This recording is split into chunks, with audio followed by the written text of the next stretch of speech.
یه متا هیومن میسازیم، لباس تنش میکنیم، انیمیشن بهش میدیم، از اون توی بازی انیمیشن و سینماتیک هامون استفاده میکنیم و هر نکته و تکنیک خاصی که داره رو با هم کاور میکنیم.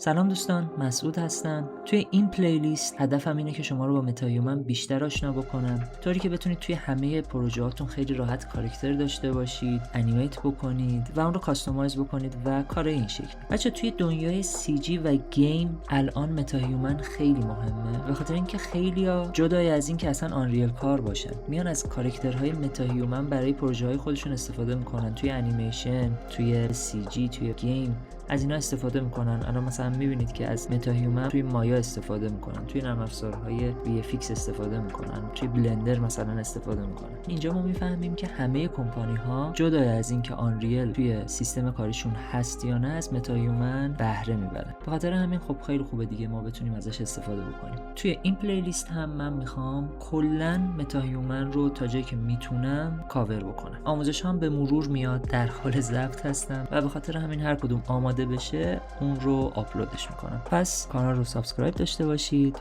و دنبال کنید، مخصوصا این پلیلیست رو. نحوه دنبال کردن آموزش هم یه چیزی بهتون بگم، نیاز نیست خیلی اکسپرت باشید توی آنریل، چون آموزش خیلی از ساده شروع میشه و کم کم به حالت پیشرفته میرسه. شما حتی همون آموزش 45 دقیقه‌ای که من خودم توی کانال گذاشتم که لینکش هم الان میاد، اگر فقط اون رو بلد باشید و یکم هم تمرین کرده باشید، شما میتونید با همین پلیلیست کار رو دنبال کنید و متا هیومن رو یاد بگیرید. هر جا نیاز به توضیحات اضافه چیزی باشه حتما خودم میدم و میگم که آره اینجا باید یه چیزی رو اکسترا بلد باشید. مثلا آموزش به صورتیه که ما اول یک بیسیک کلی رو یاد میگیریم، بعداً چیزهای پیشرفته و پیچیده رو بهش اضافه میکنیم.